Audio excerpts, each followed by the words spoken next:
Hello there. For some reason this weekend there's been a lot of talk about how you would go about removing an elected official from a position within local body governance. And let me be very specific here in that I am not specifically talking about anyone specifically. But there's really only four ways that you can get rid of somebody who is in an elected position who is not doing what they need to do within their role, and they're not easy ways to go about doing it. And the first one is actually the most obvious, and that's death. If somebody dies, they obviously can't fulfill their position and their duties, and there's really not much more you can say about that. But the others are a little bit different. So the first one is bankruptcy. If a position holder is declared bankrupt, they can be removed from that elected position. The next one is jail. If they go to jail for more than 3 months, then again, they are removed from that position. And the third one is just not showing up to meetings for 3 months.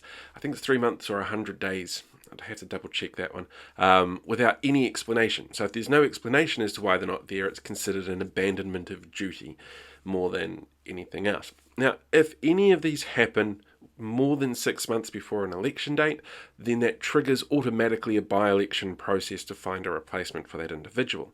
But realistically speaking, it is very, very rare for this kind of thing to happen. Our rules are not set up to allow it to go forward. There are some really interesting candidates around the country, as you are probably well aware, who consistently breach things like their code of conduct that they have in place for their elected body, who can't even be removed for consistent breaches or complaints coming through.